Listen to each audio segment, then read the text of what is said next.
것이라고 비난했습니다. 이어 이란이 보낸 쓰레기 같은 제안을 보고 끝까지 읽지도 않았다며 그걸 읽느냐 시간을 낭비해야 하느냐고 비판했습니다. 트럼프 대통령이 미군을 동원해 호르무즈 해협에 갇힌 민간 선박들의 해협 통과를 지원하는 해방 프로젝트 확대를 검토 중이라고 밝혔습니다.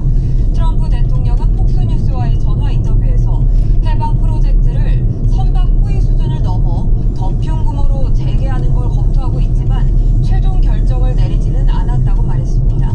또 이란의 핵물질이 이란의 손에 닿기에는 너무 깊은 곳에 묻혀 있기 때문에 미국이 이란의 시설에서 이를 직접 회수해야 할 것이라고 이란 측이 자신에게 말했다고 전했습니다. 이어 우라늄을 확보하기 위해 미국이 어떻게 이란에 들어갈 수 있을지는 모르겠지만 이란은 결국 핵무기를 보유할 수 없을 것이라고 강조했습니다. 이란은 트럼프 대통령이 협상안을 받아들일 수 없다고 밝힌 데 대해 트럼프의 반응은 중요하지 않다며 완강한 입장을 굽히지 않았습니다. 전쟁 이후 강경파가 장악한 이란의 상황을 고려하면 무조건 핵부터 포기하라는 미국의 요구가 애초 무리였다는 지적도 나옵니다. 김선중 기자의 보도입니다. 협상안을 받아들일 수 없다는 미국의 반응에 이란도 물러서지 않았습니다. 트럼프의 반응은 중요하지 않다며 트럼프를 위해 협상안을 만든 게 아니라고 반박했습니다. 이란 언론들은 트럼프가 만족하지 않는다면 오히려 자연스러운 일이라며 이란은 전쟁 중단과 제재 해제가 핵심 조건이라고 강조했습니다. 핵 포기라는 명분이 필요한 트럼프를 향해 우선 돈부터 해결하라는 입장을 분명히 한 겁니다. 특히 피해 배상은 물론 호르무즈 주권 인정까지 요구했습니다. که با یک درصد تصمیم کل اقتصاد دنیا رو متاثر کنیم خب این امکان بسیار بسیار بزرگیه. 전쟁 이후 사실상 강경파가 장악한 이란 상황에서 애초부터 미국의 요구가 무리한 조건이었다는 평가도 많습니다. 당장 이란 국영방송은 미국의 제안은 이란의 굴복을 의미한다며 미국의 부당한 요구를 거부했다고 소개했습니다. 여기다 트럼프의 자극적인 발언이 되레 이란 강경파의 목소리만 키우고 있다는 지적도 나옵니다. امروز هم به دشمن هشدار میدیم که اگر مجددا دست به تجاوزی بزنن و مجددا دچار خطای ما 미 MBC 뉴스는 해상 봉쇄로는 단기간에 이란 석유 산업이 무너질 가능성이 크지 않다며 이란 정권이 여전히 미국의 압박을 견딜 힘이 충분하다고 전했습니다. 다만 사태 장기화로 경제 상황이 더 나빠질 경우 이란의 내부 불만이 더 커질 가능성도 작진 않습니다. YTN 김선주입니다. 이란군이 최고 지도자 모주타바 하메네이를 만나 군사작전 수행과 관련한 새로운 지침을 받았다고 로이터 통신이 보도했습니다. 로이터 통신은 반관영 파르스 통신을 인용해 이란군을 통합 지휘하는 하탐 아란비아의 알리 압둘라히 사령관이 모주타바에게 이란군의 준비 태세를 브리핑했다며 이같이 전했습니다. 압둘라히 사령관은 이란군은 적들의 어떤 행동에도 맞설 준비가 돼 있다며 만약 적들이 실수를 저지른다면 이란은 신속하고 강력하며 단호한 대응을 할 것이라고 말했습니다. 호르무즈 해협에서 피격된 HMM 화물선 나무호가 1차 현장 조사를 마치고 수리 절차에 들어갑니다. 선체가 예상보다 크게 파손돼 수리에 상당한 시간이 걸릴 것이라는 전망이 나오고 있습니다. 두바이에서 조수현 특파원이 보도합니다. 나무호甲판 위에서 작업자 약 20명이 활동하고 있습니다. 정확한 목적은 확인되지 않았지만 크레인을 이용해 자재들을 옮기는 모습입니다. 나무호가 정박해 있는 이곳 두바이항 조선소에서 수리 절차가 이루어질 것으로 예상됩니다. 다만 HMM은 일단 여기서 부품 조달이 가능한지부터 파악 중이고 수리조선소 측과도 협의하고 있습니다. 올해 초 항해를 처음 시작한 나무호는 이번 공격으로 크게 파손돼 수리에 적지 않은 시간과 비용이 들 것이라는 전망이 나옵니다. 정체를 알 수 없는 비행체 2기의 공격을 받으면서 좌측 선미 외판에는 큰 파국이 발생했고 선체 내부 프레임도 휘어졌습니다. 선체 안 프레임은 내부 방향으로 굴곡되었고 선체 외판은 외부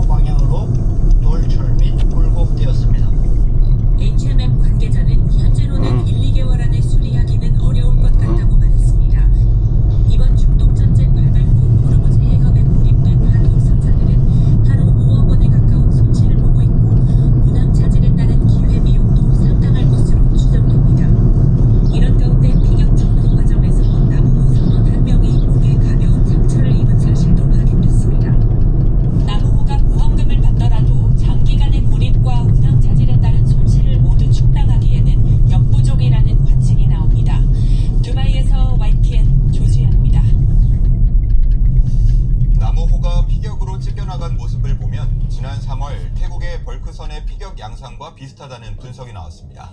선체 내에서 발견된 무기의 잔해가 공격 수단과 주체를 결정짓는 스모킹 건이 될지 주목됩니다. 김문경 기자가 보도합니다.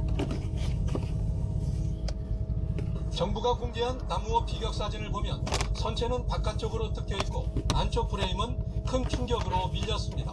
육안으로도 외부 공격을 확인할 수 있는데 파손 부위는 해수면보다 1에서 1.5m 높았습니다. 이렇게 낮은 자세를 유지하며 선체를 뚫고 공격할 수 있는 무기 체계로 우선 자폭형 드론이 거론되기도 합니다.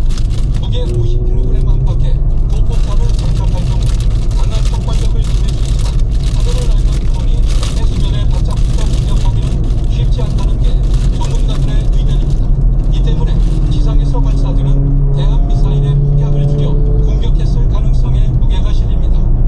지난 2022년 이란의 대표 드론인 샤헤드 136에 비격당한 유조선은 남우호와 달리 상층부에만 구멍이 뚫렸습니다.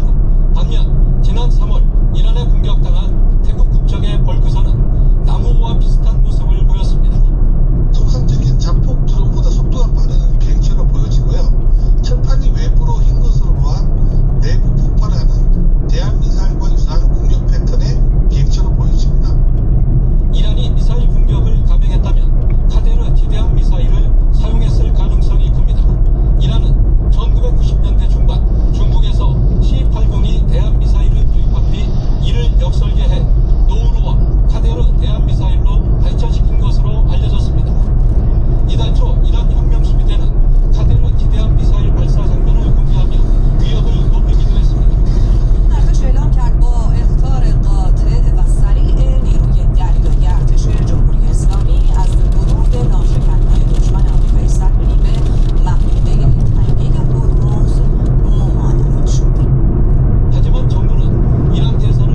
여러분 반갑습니다. JTBC 뉴스룸을 시작합니다.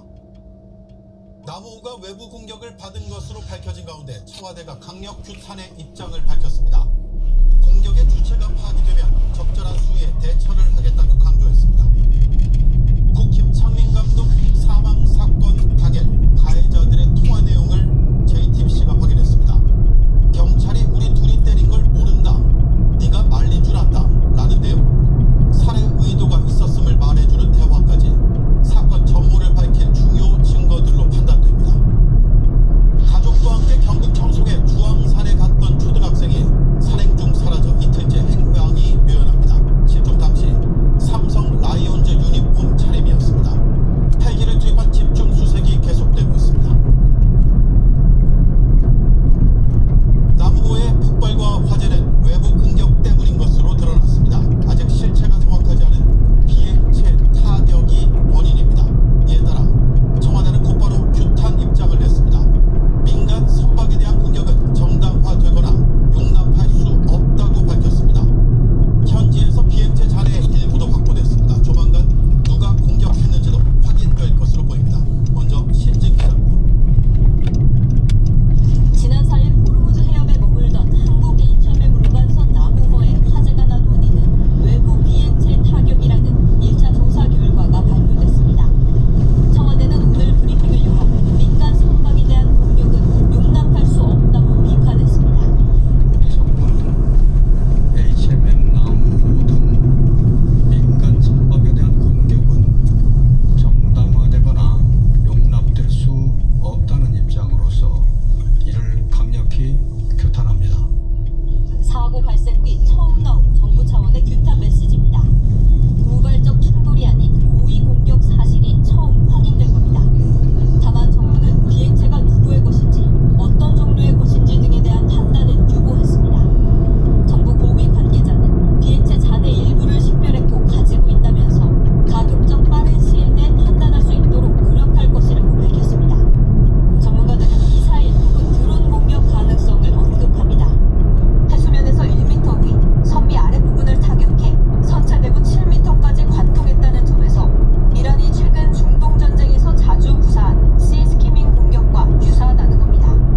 임명을 요청한 국책연구기관 관계자는 배를 쉽게 침몰시키기 위해 해수면과 가까운 고도를 고속으로 날아가 아래쪽을 타격하는 전형적인 해상 미사일 흔적으로 보인다고 말했습니다. 지난 3월 태국 국적 벌크선도 이런 대한 미사일의 공격을 받고 선미 아래쪽이 파손된 바 있습니다. 중간 주옥도가 가드르 제압체들을 가지고 상상이 몇개 피격이 됐습니다. 비행체 2기가 1분 간격으로 같은 곳을 타격했다는 점, 선체에서 비행체 엔진이 발견된 점 등을 고려하면 자폭 미사일의 편대 공격 가능성도 제기됩니다.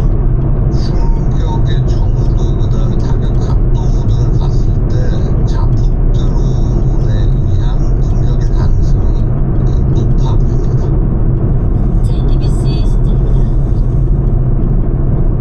네, 바로 청와대로 가보겠습니다. 최규진 기자가 연결되어 있습니다. 청와대가 지난주에는 피격 여부가 불확실하다면서 NSC 개최를 보류했습니다. 그런데 조사 결과가 일부 나옴에 따라 입장을 바꾼 것이죠. 지난 6일 청와대는 공격 주체와 피격 여부가 명확치 않아 신중한 입장을 보였습니다. 그런데 어제 정부 조사단이 외부 피격이라는 보고를 한 뒤 즉시 NSC 실무회의를 열고 외교부를 통해 관련 결과를 브리핑했습니다. 이어서 오늘 안보실장 명의로 강력 규탄 메시지를 낸 건데요. 그만큼 정부가 중대한 안보 사안으로 판단하고 있는 걸로 보입니다. 청와대 고위 관계자는 당시엔 피격으로 인한 구멍이 생겼다는 보고를 받지 못했고 선박 기울어짐이나 침수 같은 직접적인 정황도 없었다고 설명했습니다. 당시에는 따라서 피격 여부에 대해서 판단을 유보하고 정밀 조사를 한 뒤 판단하는 게 맞다고 생각했다는 설명입니다. 네. 자, 지금부터 중요한 건 누가 공격을 했는가입니다. 청와대는 공격의 주체에 대해서는 아직 판단을 유보하고 있죠. 청와대 고위 관계자는 우선 비행체 잔해 일부를 확보해둔 상태라고 전했습니다. 사고 당시를 비춘 여러 대의 CCTV 역시 갖고 있는데요. 현재는 1차 감식만 이루어진 상태이고 해양안전심판원 등 독립된 기구의